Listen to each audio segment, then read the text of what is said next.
Bien, empezamos otra vez, a ver si ahora sale mejor y podemos escucharla y verla bien a Ana.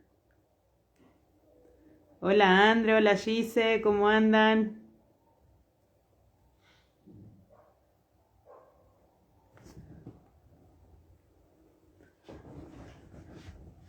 A ver, a ver.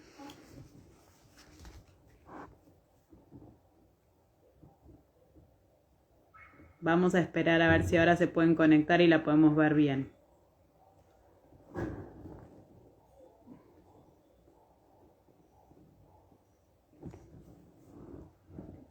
Gracias por volver, dice Laura. Gracias a todos por volver.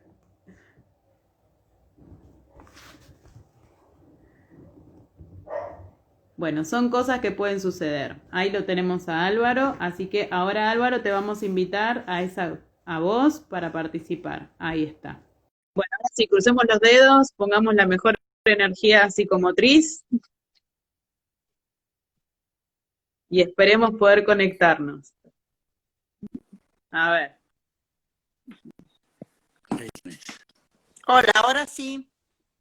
Ahora sí me parece que te vemos mucho mejor. Yo también me veo mejor. Perdón. Bueno. No, son cuestiones tecnológicas que nos escapan a nuestras manos. No hay forma de poder solucionarlas. Hay que, tenemos que rápidamente chuparlo. Tranquila, tomate tu tiempo, acomoda todo como sea mejor para ustedes. Sí, Nosotras estamos acá bueno, esperándote tranquilas.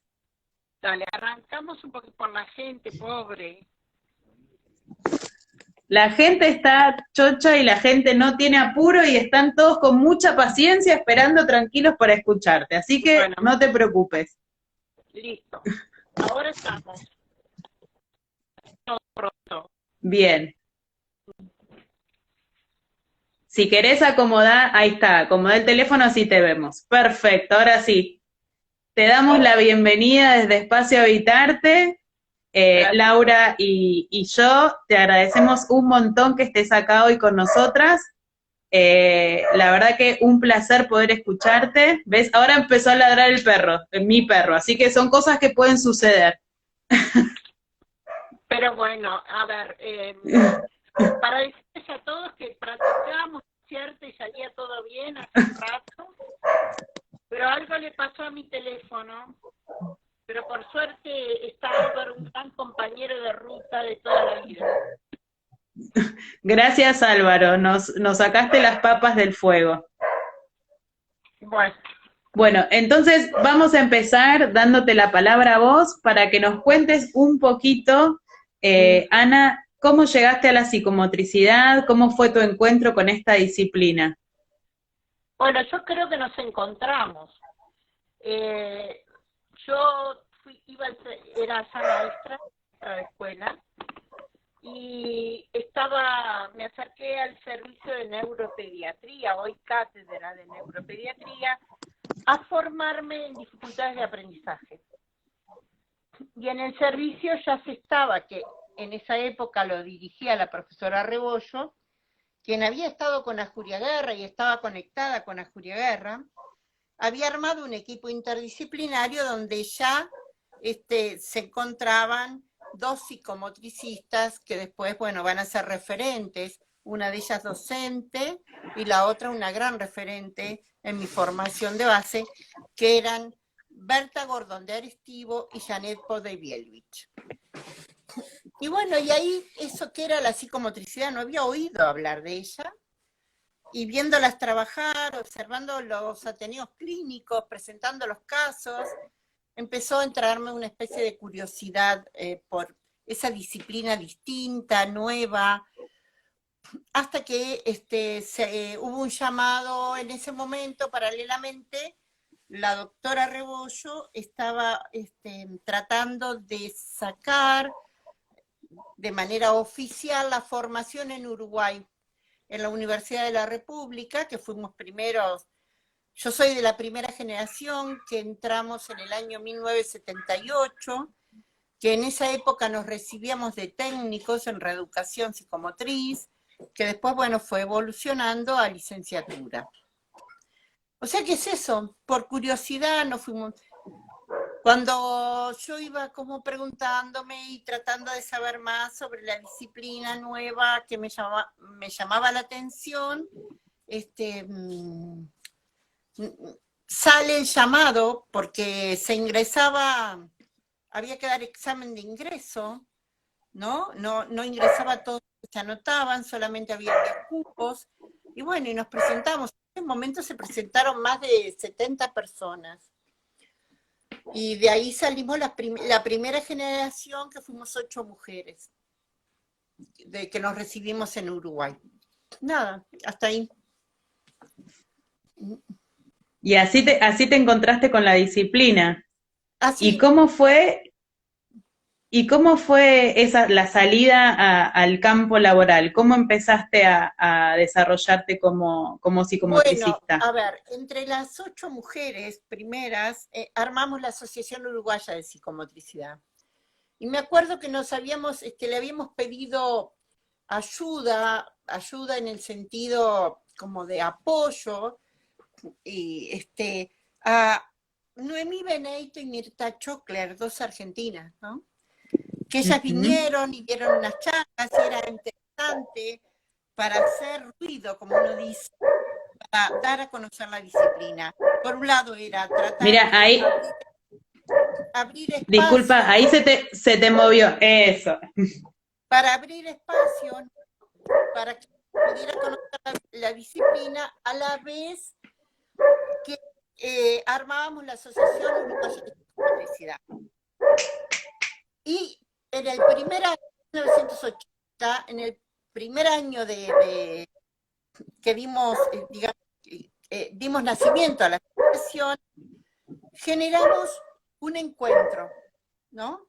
Donde, claro, nosotros ¿de qué íbamos a hablar? Un encuentro académico. Era difícil porque nosotros recién recibidos, tanto hicimos todo lo que era la logística, hicimos la secretaría, pero armamos las mesas sobre temas donde las disciplinas como si tuviera algo que decir y otras disciplinas al respecto, como la neuropediatría, la psicología, la psicología, la psicología, y donde exponían Berta Gordon y Jacobo de Bielvi, ¿no? Y también Cristina López de Callafa, que tenían la competencia como psicomotricistas reconocida, ¿no? Por su trayectoria y su formación afuera. Eso fue un éxito. Cuando decidimos armar en 1980, era fin de año, noviembre, ese encuentro, nosotros habíamos puesto plata del bolsillo y habíamos dicho, bueno, si lográbamos recuperar el dinero, ¿no?, que habíamos invertido, y si nos sobraba un poquito íbamos a poder brindar, y pudimos brindar. Y empezamos a hacer este tipo de, por un lado, esos encuentros, ya nombré a Mirta y a Noemí, a Mirta Chocler y a Noemí Beneito. Por otro lado, los encuentros con la gente local de Uruguay, y empezamos a movernos, a trabajar en el servicio de psiquiatría infantil, hoy es la cátedra, y en el servicio de neuropediatría. Entonces, cuento, había una psiquiatra que me acuerdo hasta el día de hoy, porque me parece que la veo venir, que nos decía, ahí vienen las motoristas, porque Las motoristas. claro, éramos las motoristas y nosotros le decíamos, miren que en moto no trajimos, casco no tenemos. Nos reíamos, ¿no? Era como decir, ¿qué es eso de las psicomotricistas, no? Hubo que trabajar mucho para encontrar como un espacio, y fuimos armando equipos. Había equipos que ya tenían tradición, donde estaba Rebollo, Pregosita, clínicas, ¿no?, que trabajaban en forma privada, el CAP, donde estaba López de Callafa, y bueno, y los demás armamos centros interdisciplinarios de atención a los niños, y hacíamos trabajo en horario en los hospitales. En ese momento eran en clínicas, en neuropediatría, y el servicio de psiquiatría infantil estaba en el Pedro Vizca, que hoy está en el Pereira Rosell. Hace de esto Que, más de 40 años. claro, y la asociación cumplió 40 años este año. Sí, y nosotros arrancamos un poco antes, o sea, arrancamos, sí, como 2 años antes. Me parece muy interesante esto que planteas de que desde el inicio de la práctica ya lo plantearon como una práctica interdisciplinaria, Sí, como una construcción con otros. Eso es notable.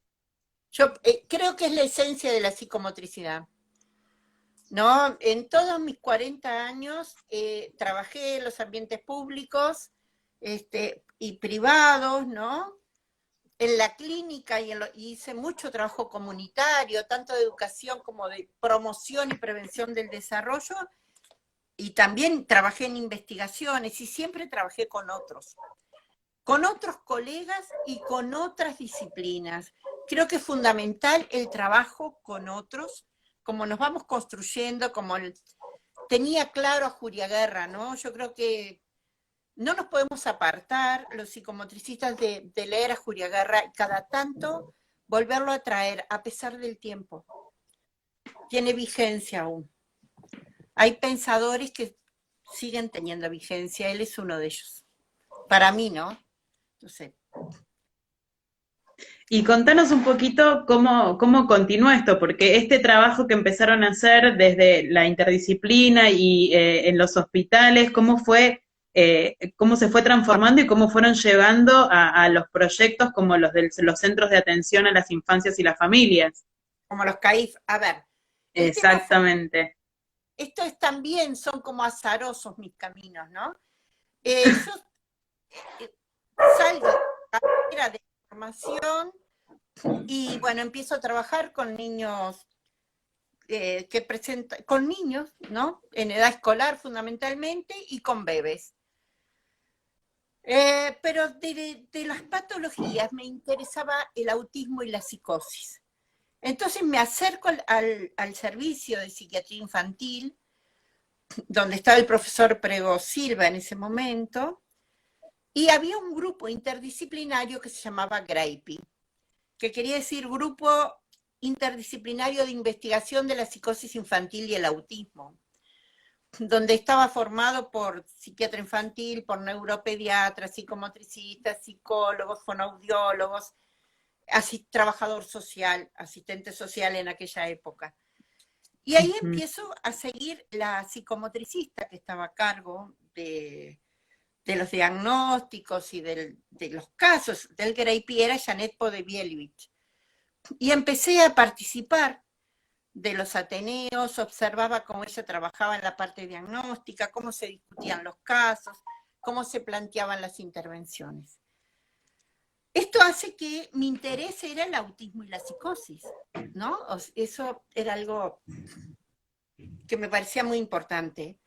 Y hubo la oportunidad de presentarnos una beca. Y digo presentarnos porque, bueno, primero fue Cristina de León que salió, y después salí yo, una beca de Rotary Internacional que se acerca al servicio de psiquiatría de neuropediatría, y le plantea a Rebollo que estaba la posibilidad de que nos pudiéramos presentar. No había que ser familiar de Rotario, había un montón de exigencias y era una beca seria en cuanto a las exigencias para acreditar. Bueno, Cristina salió primero el primer año y después en el segundo, tratamos de acordar entre las que estábamos en ese momento, entre las primeras, para decir, bueno, no nos vamos a pisar una a la otra, vamos a competir con otros, pero no entre nosotras, ¿no? Entonces, Claro. por eso Cristina se fue primero, y luego gané yo y me voy a Francia. Elijo Francia y elijo trabajar con Bernardo Couturier, ir a estudiar con él. ¿Cómo conocí a Bernardo Couturier? Bueno, también fue una casualidad azarosa. Estaba una tarde en el servicio de psiquiatría, yo te dije que iba honoraria, ¿no? A Sí. psiquiatría y también al Greipi en el Pedro Vizca. Y una tarde estaba en psiquiatría infantil con Cristina de León y Claudia Ravera y me dicen, mirá, Ana, lo que llegó. Parece que viene un tal Couturier, ¿lo conocés? Le digo, ay, hay un libro ahí de los matices, ¿no? Los contrastes. Viene a dar una conferencia a Buenos Aires, al Hospital San Martín. Y bueno, era un sábado y me acuerdo que nos apuntamos y por correo, en esa época no había esto que hay ahora de las redes, ¿no? Claro. Cuál era todo mucho más costoso, llamamos por teléfono para reservar los lugares. Sé que tomamos el ómnibus, que toda la noche llegamos allá al Teatro San Martín, no, al Centro San Martín de la ciudad de Buenos Aires, ese Sí. Centro Cultural. Centro Cultural San Martín. Y estábamos escuchándolo y lo escuchamos todo el día y yo dije, aunque sea viejita, un día voy a ir a Francia. Yo quiero profundizar con él. Entonces, cuando tuve la oportunidad de la beca, pedí para ir con él, le escribí, me aceptó. Bueno, Rebollo decía, ¿por qué no va con otra pista? A ella le interesaba que fuéramos al Henri Roussel, donde estaba Vergés, pero igual fuimos, igual fui, ¿no? Después te cuento. Pero lo importante del hecho de haber ido a Francia, que estuve 2 años y medio, es que pude conocer la educación psicomotriz. Y la educación psicomotriz me permitió ligar mi parte de docente con una nueva forma de mirar a los niños, de intervenir en educación inicial. Y bueno, y después, porque es largo el camino, yo en Francia me formé con Bernard, pero también con Darro, que iba a sus cursos de semiótica de noche. Los lunes de noche iba con Darro a los cursos de semiótica y los viernes me tomaba el tren y me iba a París y en el hospital Pitié-Salpêtrière me encontraba con Vergés y Madame Laforgue. Entonces ahí me formé en relajación terapéutica. Hice todos los pasos. Primero tuve que vivir la relajación terapéutica para después incorporar la teoría. Y vi a otras personas y aprendí de mediadores diversos que en ese momento, te estoy hablando de mediados de los 80, hablar del agua, era toda la discusión, cuáles son los mediadores que dan identidad y cuáles no. Entonces había esbozos interesantes de trabajos con el agua, por ejemplo, para psicosis y autismo, que yo observé en el Hospital de Lange, me acuerdo de unos trabajos maravillosos. Y que eran revolucionarios para la época. Casi como que no podía decir que se hacía. ¿Entendés? Yo lo aplicaba y como que era como que lo sabía mi círculo íntimo y con los cuales discutíamos los pacientes, porque públicamente no era como muy aceptado eso. Pero bueno, así que ahí me encuentro con la terapia, la clínica, desde otras perspectivas, porque Vergés y Couturier nada que ver, ya en ese momento había muchas, ustedes que dicen en Argentina las grietas, ¿no? Había grietas. Claro. Bien. Pero, como yo les decía a los tres, yo estoy del otro lado del Atlántico y no sé cuándo puedo volver. Por lo tanto, me interesa todo lo que pueda aprender y ver, voy a aprovechar. Y después claro, acá no había grieta que valiera, había que tratar de asimilar toda la información posible. Y no estaba dispuesta, porque bueno, a lo mejor el pensamiento artiguista, yo siempre fui media rebelde desde chica, y Artigas, que fue nuestro referente histórico, decía, no vendo el rico patrimonio de los orientales al bajo precio de la necesidad. ¿Esto qué quería decir? No estaba dispuesta a adherir a ninguna escuela. ¿No? Yo creo en eso también. Entre Artigas y Paulo Freire, que me había atravesado mucho conceptualmente, y Pillon Rivière, estaba muy como convencida de que los contextos son diversos y que uno puede aprender de todos y después uno tiene que analizarlo críticamente. Que no hay un camino, hay varios caminos. Y bueno, y cuando vuelvo a mi país, yo trabajo en educación psicomotriz con niños de inicial de 2 años a 5, es la primera experiencia, o sea, hubo una compañera que no, que estaba trabajando en un colegio hebreo, que había empezado una experiencia en educación, pero que después ella no termina la carrera de psicomotricidad, que fue una experiencia, uno tiene que decir, como la primera experiencia, Ethel Lisman. Pero desde la práctica de Bernardo Couturier, la primera experiencia en educación psicomotriz la brilló. Mira, te cuento, una de las preguntas que ya teníamos, que nos habían dejado nuestras seguidoras y nuestros seguidores, primero era cómo había sido tu acercamiento a la práctica de Bernardo Couturier, que ya la respondiste, quedó respondida espontáneamente, y otra de las preguntas que fueron surgiendo era cómo se implementó ese dispositivo cuando llegaste a Uruguay. Así que ahora estás respondiendo otra de las preguntas que nos hicieron. Si quieren les cuento así porque las anécdotas son ricas y a lo mejor dan caminos, ¿no? No sé, cada uno, viste, es distinto, pero yo llego al Uruguay y estaba convencida que, bueno, la clínica con la psicosis iba a seguir. Y que iba a seguir adherida al servicio de psiquiatría, en este momento ya era cátedra de psiquiatría infantil. Pero en la parte de educación había que ponerla en práctica. Yo le veía a la educación psicomotriz un montón de ventajas. Y empecé, primero me acerqué al Liceo Francés. Y sabes que pedí una hora y una entrevista para presentar un proyecto. No, primero, antes que nada, me acerqué a la educación pública, a las autoridades y le presento. En ese momento era Elida Tuana, que yo la quería mucho, que había sido profesora de psicología cuando me estaba formando como maestra.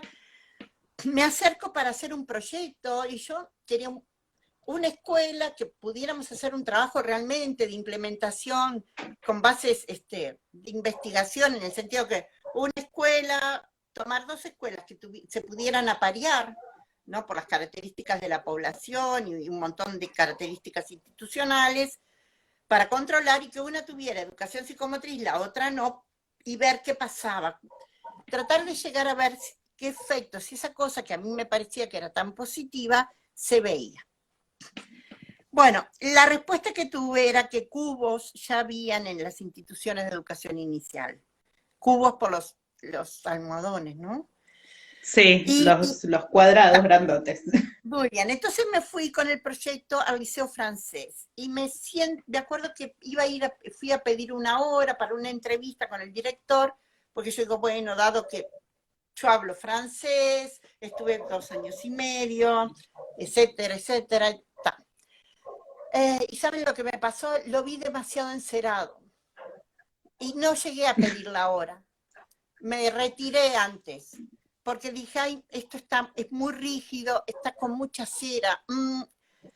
Y me fui a un colegio, de educación inicial que ahora ya no está más, que estaba en el Prado de Montevideo, que yo conocí a algunas de las docentes, que era el Colegio Bartolomé Hidalgo, y les planteé el proyecto. La directora de la época, con mucho criterio, me dice, Ana, esto hay que discutirlo entre todos.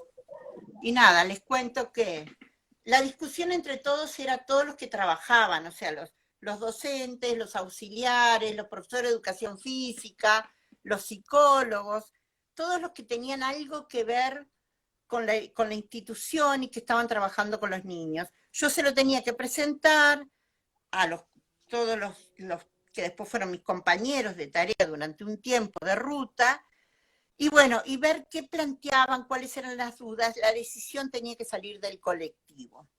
Y después había que presentárselo a los padres. Y después vino la otra parte, que era dónde lo hacíamos. Entonces, el colegio no tenía un lugar, digamos, con las dimensiones apropiadas y los materiales.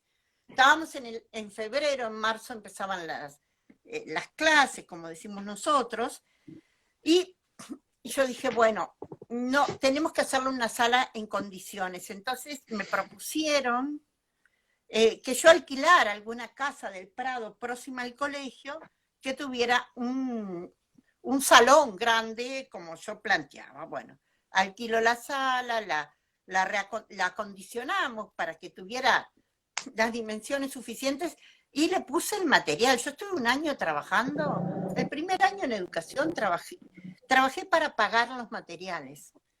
Claro. Había pedido plata prestada para vestir la sala, porque ellos llegaban hasta aceptar institucionalmente, ¿no? Que el proyecto era válido y que les parecía bien arriesgarse a que los niños fuesen, porque los padres plantean que sí, dan el visto bueno, pero no había presupuesto para la sala ni para los materiales.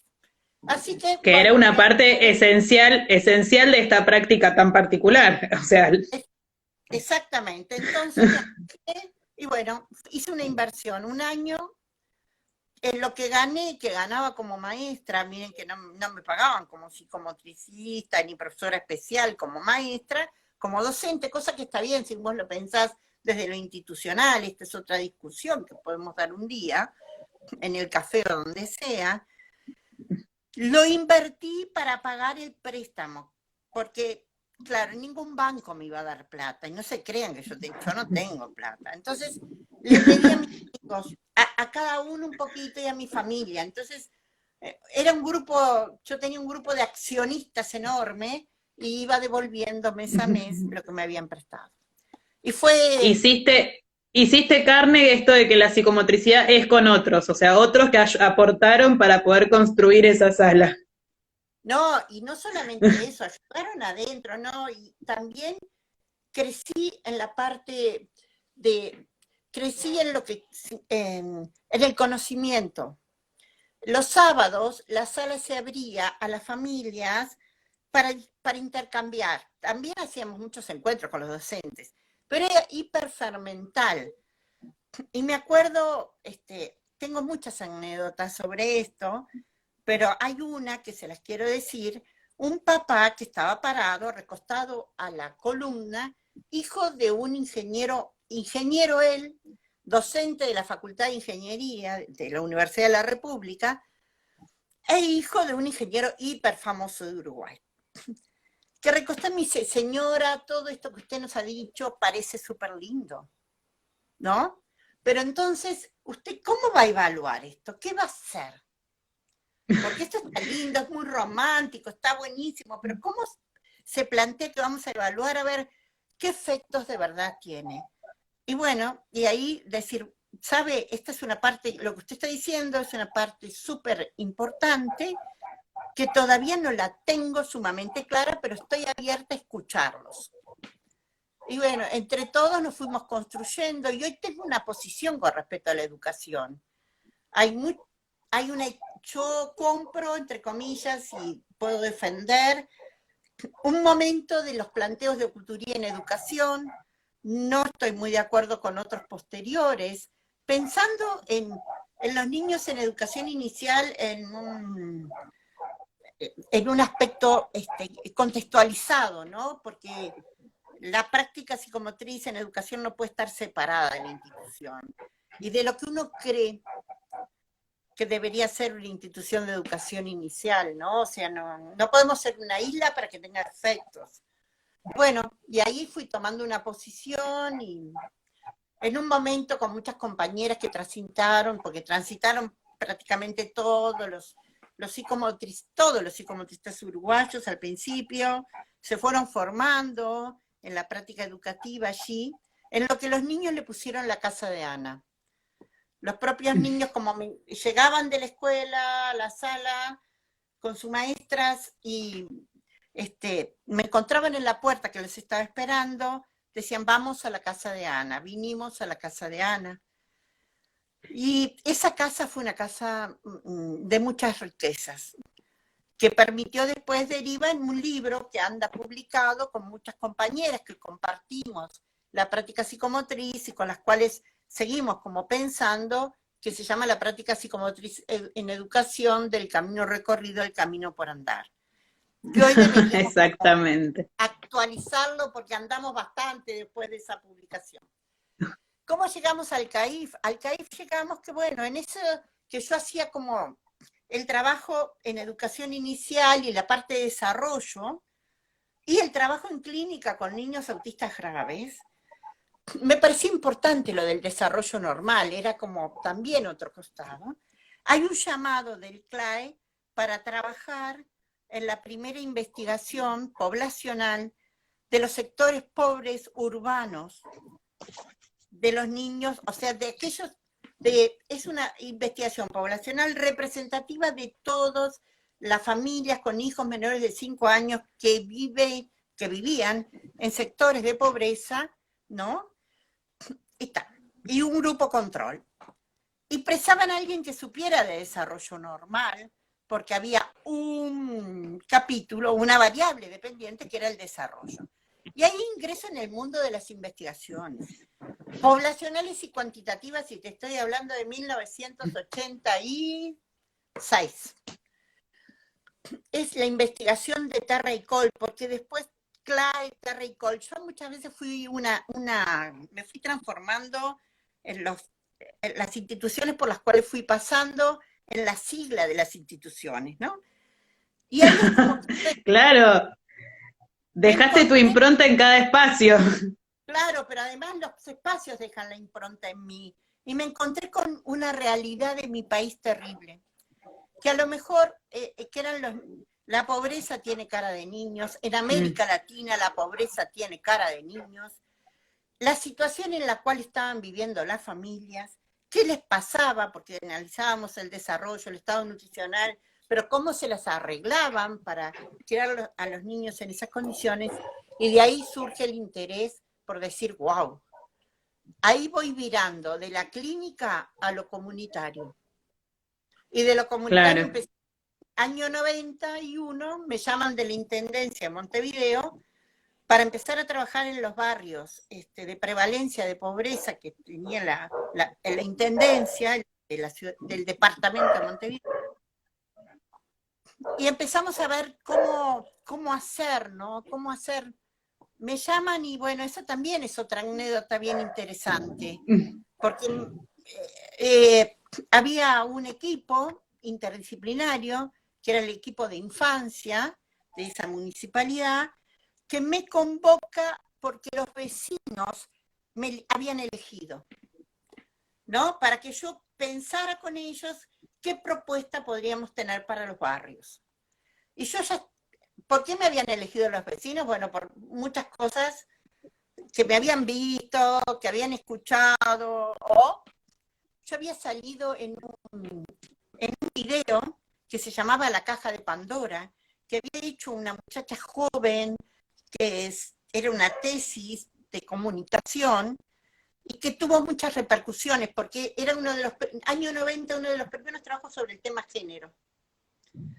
Y que me había pedido, sí, que eso hizo que, bueno, yo tuve suerte, porque mucha gente en ese momento, y cuando digo gente profesionales, ligados a la infancia temprana y a la primera infancia, le tenían como desconfianza, ¿no? Era un tema que hacía ruido, que tal, políticamente todos decimos que lo tenemos claro y después algo nos pasa. Y yo la vi a ella con tanto interés que dije, bueno, a mí me dieron muchas oportunidades. Todos los que yo me fui encontrando en el camino me dieron oportunidades, por lo tanto, ¿por qué no abrir la puerta a alguien que lo que quiere hacer es una tesis y ver cómo juegan las niñas y los varones en la sala y qué pensábamos? Tomaba el juego, ¿no? En forma transversal, niñas y varones. La sala de psicomotricidad era uno de los espacios, después estaba la vida cotidiana, las plazas, las escuelas, bueno. Y se hizo famoso. Hasta le ganó un premio en Alemania. Entonces yo me hice famosa con eso. Porque eso se empezó a usar en muchos espacios para analizar el juego. Entonces muchos vecinos decían, la vemos en la caja de Pandora. Entonces me eligen y ahí empieza un trabajo ya más abierto a la comunidad, que después deriva en el Plan CAIF. En el Plan CAIF yo en el año, ya a esta altura, en el 87 trabajo con Juan Pablo Terra, ahí trabajamos 87, 88, En el 89-90 se hace la primera evaluación externa del plan. El plan era nuevo, los CAIF, Centros de Atención Integral a la Infancia y la Familia.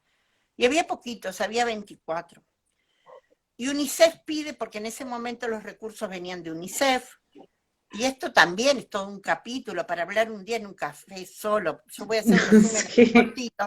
Entonces, querían hacer la evaluación externa y se convoca un concurso y mis compañeros de equipo del CLAE me llaman y me dicen, Ana, dale, vamos a presentarnos y tú como sos la de desarrollo, que es lo que quieren ver qué efectos tuvo estos CAIF en el desarrollo, queremos que tú estés liderando el equipo. Y bueno, ahí conocí el plan CAIF.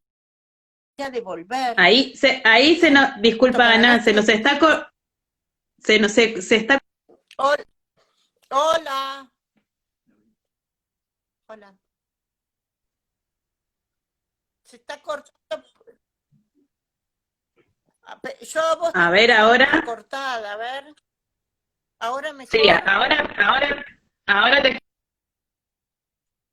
¿Está mejor? Podemos ¿Está seguir mejor? todo el hilo de la anécdota, que está buenísimo. Bueno, la anécdota es que, bueno, tenía que devolverle a los que trabajaban en el CAIF, ¿no? A los vecinos, a las maestras, a los distintos agentes comunitarios, el resultado que tenían esos 3 primeros años aproximados de trabajo. Y yo tenía que decir que las cosas no estaban bien, ¿no? Que la verdad no producía efectos en los niños. ¿Me escuchás? Hola. No me escucho. Hola, ¿nos escuchás? Ahí se cortó un poquito. Sí, ahí te escuchamos bárbaro. Bueno. Ahí se escucha muy bien. Bueno, que le tenía que devolver y lo que tenía que decir era que no estaba dando efectos en el desarrollo, que estaban mejor los niños que estaban afuera. Porque hay que tener mucho cuidado con la iatrogenia, ¿no? Entonces, el plan era maravilloso en los papeles, pero en la ejecución y en la implementación había muchos problemas, desde formación, materiales, muchas cosas. Entonces, claro, la gente lo vivió horrible. Me acuerdo que tuve que hacer en 4 encuentros, ¿no? Y en esos 4 encuentros los veo como si estuviera ahí, que se hicieran en un complejo educativo. La gente cuando salíamos al café ¿usted qué sabe de la pobreza? ¿Usted qué nos dice a nosotros?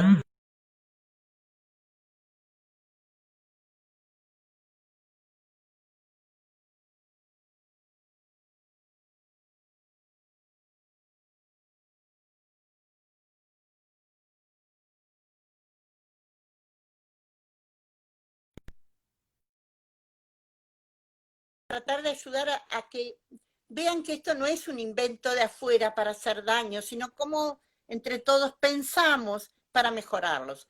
Y la directora de esa época, que se llama Isabel Bove, ¿no?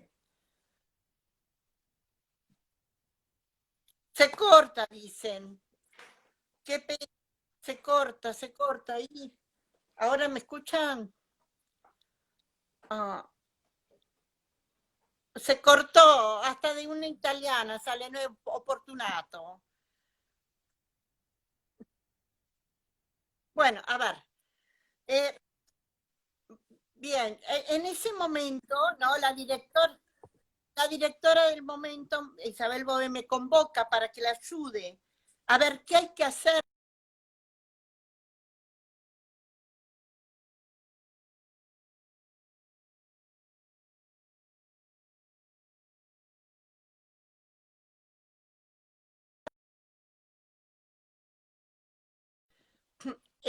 Isabel me busca y me dice, Ana, te doy 48 horas para que tú diseñes un proyecto de estimulación del desarrollo. Es hoy o nunca, y 48 horas. Y ahí surgió el programa que yo le puse, porque estimulación del desarrollo. ¡Qué horror! No podemos hablar de estimulación así, ¿no? Después uno va cambiando, porque dónde hay que poner el foco y qué es lo importante, depende de cómo definas, pero En ese Pero en momento 48, lo hiciste en 48 horas. lo hice, fueron mis mejores 48 horas. No, porque no podía aprenderme de todos los libros. O sea, yo no podía, ¿no? Yo no podía decir, todas mis inseguridades no las podía poner arriba de la mesa. Entonces no podía ir a andar buscando las referencias bibliográficas que, que me aseguraran. Tenía que salir de adentro, pero por teléfono me ayudaron mis compañeros de equipo de psicología médica. Yo ya estaba también ahí como docente de la universidad en psicología médica, donde estábamos haciendo una investigación, que seguíamos esa investigación de los sectores en situación de pobreza. La investigación estaba liderada por Bernardi, que es un psiquiatra y psicoanalista, era el grado 5 de ese servicio, Laura Schwarman, había psiquiatras, psiquiatras sistémicos, conductistas, ¿no? Psicoanalistas, psicólogos, trabajadores sociales, sociólogos, economistas, porque estábamos trabajando el tema de comunitario, y estaba yo como psicomotricista, y bueno, hice unas llamadas y con el apoyo de esos compañeros se diseñó algo que se llamó Un lugar para crecer y aprender jugando, que después quedó hoy en Experiencias Oportunas. Porque todo el mundo decía, no, es muy largo, ¿por qué no decís estimulación? Y en parte, después la gente, cuando se empieza a implementar y aplicar, la gente empezó a hablar, es el programa de estimulación de los bebés. La gente, digo, la comunidad. Entonces le puse oportuna al lado, la palabra oportuna, porque estimulación me rechinaba, no podía con eso. Entonces, estimulación oportuna, hasta que llegué a encontrarme con un planteo de Mary Ainsworth. Mary Ainsworth, se dice, no sé, más o menos, que es una de las pilares de la teoría del apego, que habla en un momento que los niños lo que necesitan son experiencias. No es estimulación, sino experiencias. Digo, este es el nombre, experiencias oportunas. Y hoy todo el país hay como 500 y pico de centros y todos tienen el programa de experiencias oportunas. Qué maravilloso escucharte contarnos el recorrido hasta ese nombre. A veces todo lo que hay detrás de las construcciones y todo lo que hay detrás de estos espacios y de estos proyectos es lo que queda en la oscuridad y no se conoce. Escuchar este recorrido es maravilloso. Porque además, tú tenés que pensar que cuando es importante que la gente se apropie, ¿no? Los programas se diseñan, se ejecutan. Este programa tiene un montón de ventajas, o sea, que estuvo pensado como para que no importan los cambios, porque los cambios están adentro, o sea, porque el pensamiento que me atravesó, además de todo lo que podemos decir desde el punto de vista de la psicomotricidad, está todo lo que decía Moren sobre la estrategia y sobre la complejidad, lo cual eso ya te permite de alguna manera abrir de tal manera, plantear marcos que sean estructurales, ¿no? Claro. Que den estructura, que contengan, pero que den lugar a la diversidad de las situaciones, de las poblaciones, de los contextos y de los tiempos. Que eso es, o sea, ¿cómo? Ahí sería otra discusión, ¿no? Entre lo universal y lo particular del desarrollo, a través de la historia y a través de los contextos, de las familias y de los niños.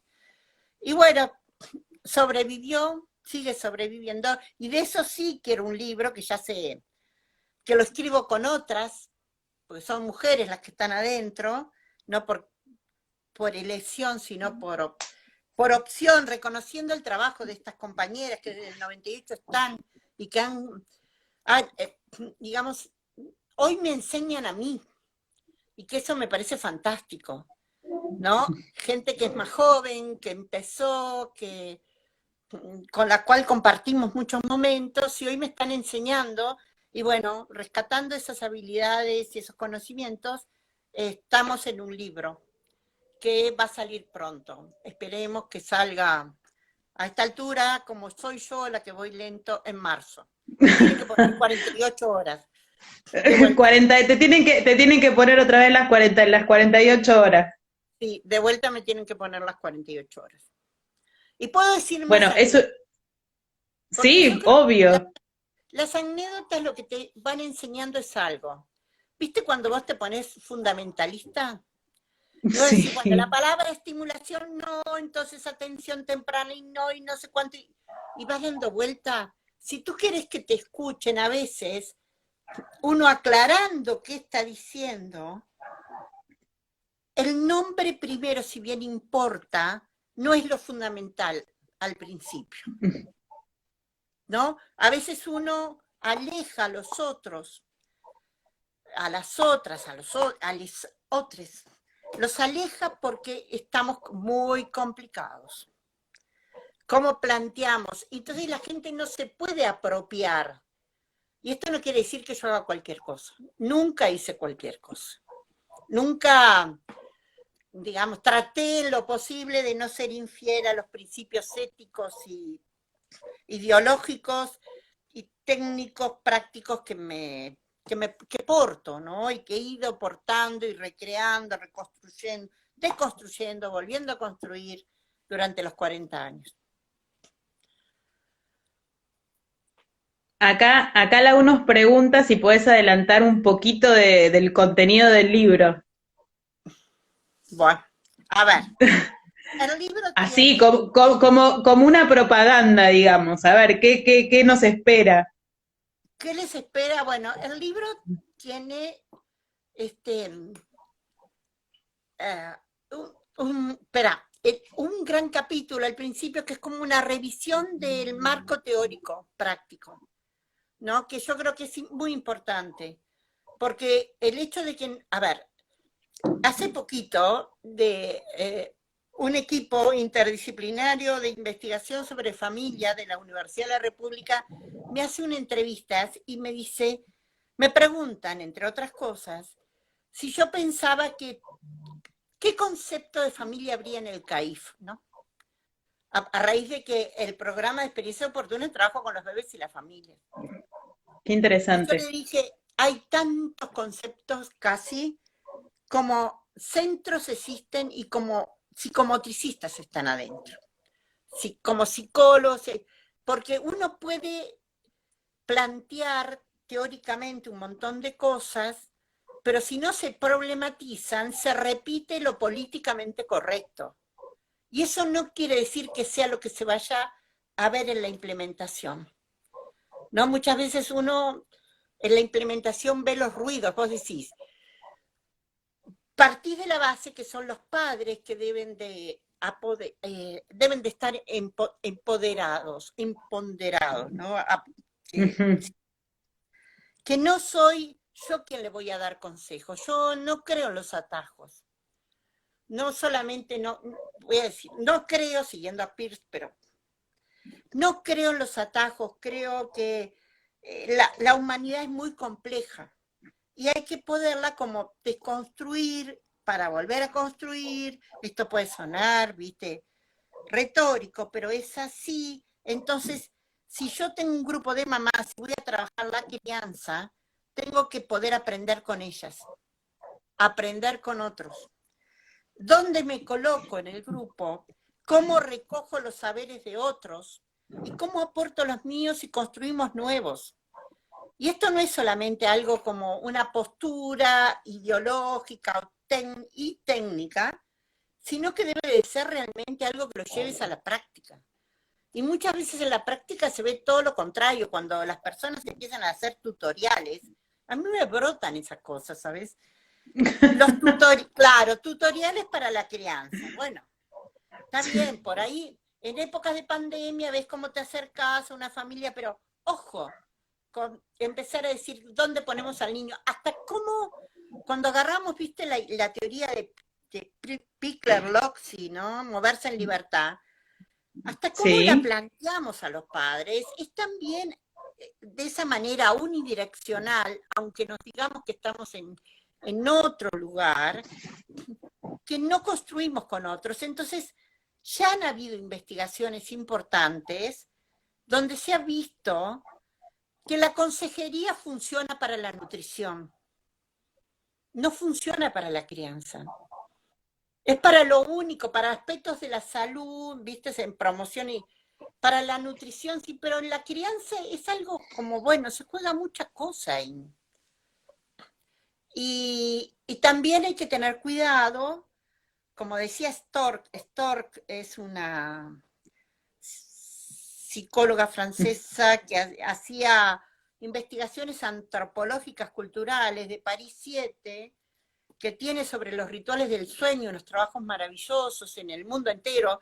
Me produce envidia porque, bueno, ella, claro, tenía equipos por todos lados, entonces estudian el sueño en África, en Asia, en África los distintos contextos, hasta en América Latina también, en Uruguay, porque bueno, yo la conocí a través de una hermana que en este momento vive en París, que tiene un doctorado en psicología, y iban teniendo todos los trabajos, ¿no?, de los distintos diversos contextos, y ahí ella dice, bueno, ojo con el cuando tú dejas todo librado de la crianza a la cultura, ¿no? Y aceptás aspectos en nombre de la cultura que no te estoy hablando de aspectos patológicos, sino de ideas y creencias que hacen ruido sin deconstruirlas con los otros, y sin poderlas reanalizar.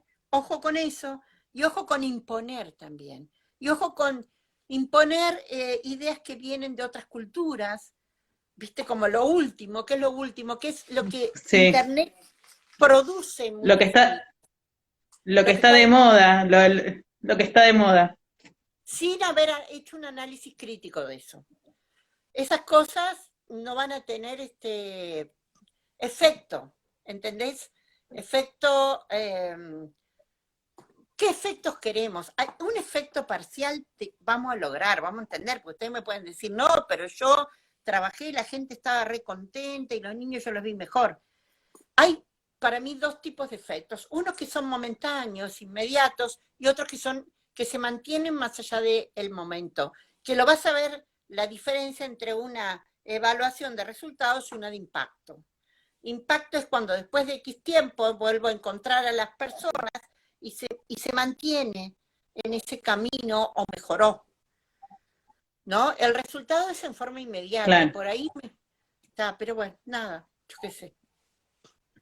Bueno, mírate, tengo otra, yo acá no estoy metiendo bocado porque estoy fascinada escuchándote, igual que todos los que están siguiendo la charla, es tan enriquecedor escuchar tus experiencias, pero te voy a transmitir una última pregunta que nos habían mandado algunos seguidores, que es, ¿cómo ves la psicomotricidad después de la pandemia? Es como todo, yo que sé, es incierto, pero yo creo que, bueno, sigue su camino. Creo que, a ver, la psicomotricidad en la pandemia aprendió a que tiene otro mediador, que son las pantallas, ¿no? Que es paradojal, porque yo no adhiero que los niños estén frente a las pantallas, no adhiero no por un acto de fe, sino porque hay suficiente evidencia de lo que provocan las Ujú. pantallas en los menores de 6 años y sobre todo en los menores de 2 años. Pero las pantallas son un instrumento de comunicación y de información que hay que pensarlo. Y sé que hay gente, grandes colegas argentinas que lo están pensando, como Débora Schoger, ¿no?, que ha sido un referente también para mí y que la he encontrado en el camino. Bueno, entonces creo que la pandemia nos introduce una nueva estrategia de intervención, que hay que darle marco, para que no sea un tutoriales educativas solamente, o sea informativa, que son otras formas de hacerlo, ¿no?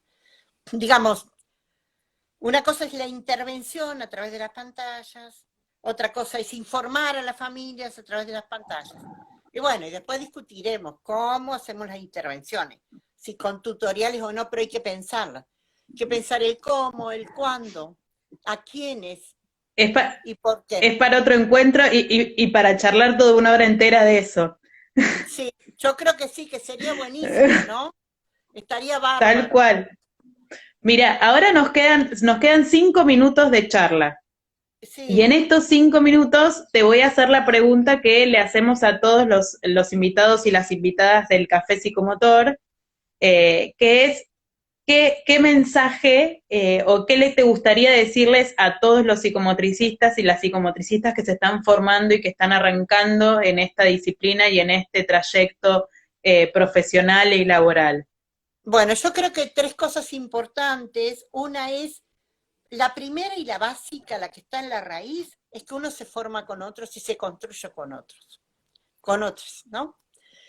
Y que eso atraviesa nuestra disciplina en todo el quehacer. Vamos a construirnos con otros colegas. No, yo nunca me vi pensando sola, no solamente los casos más graves, también la comunidad. Hay una tendencia a pensar que lo comunitario es sencillo. La comunidad, para que se hagan cosas que transformen y sean de calidad, debe también tener espacios para pensarse y para pensar qué se está haciendo, por qué, cómo. La psicomotricidad, porque es el cuerpo, es objeto de estudio en manifestación, pero mira qué objeto de estudio. Exige que se construya también, además de los colegas, con otras disciplinas, y no solo las clásicas. Yo aprendí también por supuesto, las clásicas, la psicología, la neuropediatría, la psiquiatría infantil, pero empecé a aprender mucho de las ciencias sociales, de la economía, ¿no? De la sociología, de la antropología, y eso enriquece y siempre hay que estar tratando de poner las ideas, el pensamiento a discusión y que los otros te devuelvan. También poder mostrar la práctica. Que uno no termina de aprender nunca. Yo hoy tengo 25 millones de dudas y cosas que me quedaron colgadas, algunas que las entendí parciales, y por eso encontrarse como ustedes café, hola, ¿me escuchás? Como el café, Sí, sí, te ¿no? escucho. También cuando me invita a la Universidad Provincial de Córdoba, acá vía Nora, que anda por ahí, o el CAES en Sí, Teatro sí. Ébora, que yo puedo como compartir con otros, saliendo también de mi contexto, es de gran riqueza. Entonces compartan, vean todo lo que puedan, síganse informando siempre, no sientan que se terminó la formación. La formación creo que empieza cuando uno se muere y después hacer mucho trabajo corporal, no solamente teórico. Hay que formarse en la teoría, hay que observar la práctica, hay que supervisar, y ustedes me dirán, qué locura, sí. Si quieres crecer, y hay que tener formación corporal. Uno no puede decir que tiene como objeto de estudio el cuerpo en manifestación y apenas tener unos tallercitos o talleres al principio y después nos olvidamos. Y cuando hablamos de talleres, no solamente, porque ahora está de moda el yoga, perdonen que hable así, para ir rápido. El yoga y la meditación, pues bien, eso es importante. La relajación, y ya que estamos, son Café Buenos Aires, Leticia González completó mi formación en relajación, vino a Uruguay muchas veces, y la que yo ya tenía, ¿no? Pero la relajación, la meditación, el yoga es importante, pero también es importante pensarse en los trabajos de improvisación corporal. Hoy se llaman de improvisación. Ujú. Hay que ver cómo resuena el otro o los otros en nosotros, en cada uno de nosotros. Cada una de las situaciones, eso un psicomotricista es ambiciosa nuestra disciplina y por lo tanto es ambiciosa, debe ser ambiciosa nuestra formación. Bueno, mira, lamento en el alma tener que interrumpirte, pero nos quedan 30 segundos y los quiero aprovechar para agradecerte profundamente por tu generosidad, por brindarnos tu experiencia, por regalarnos tu tiempo para compartir este trayecto que para todos los que estamos en este recorrido, en esta disciplina, es tan enriquecedor. Y te invitamos a 20 cafés más para que sigas conversando. La verdad que yo no quise interrumpirte porque todo lo que nos trajiste fue tan maravilloso, así que te agradecemos con Lau desde el fondo de nuestro corazón. Sabemos que, bueno, todos los comentarios que hubo fueron de felicitaciones y de agradecimiento hacia vos. Así que, bueno, queremos terminar de esta manera y queremos agradecerte antes de que nos corte el Instagram. Bueno, yo les agradezco a ustedes porque iniciativas como las de ustedes nos hacen también crecer y mucho. Así que gracias a todos los que dicen gracias y denle, chicas. Yo estoy disponible. Vamos, de alguno de esos temas podríamos hacer como un café compartido, ¿no? Pero nosotras encantadas, ya mira, creo que lo dijiste, ya queda grabado, así que ya te comprometimos para eso. Bueno, muy bien. Beso grande a todo el mundo que estuvo ahí, todos los errores. A todas. Chao, gracias. Y gracias por aguantar los problemas de conexión. No, Muchas gracias. Felicitaciones. Chau, Chau, chau. chau. Chau.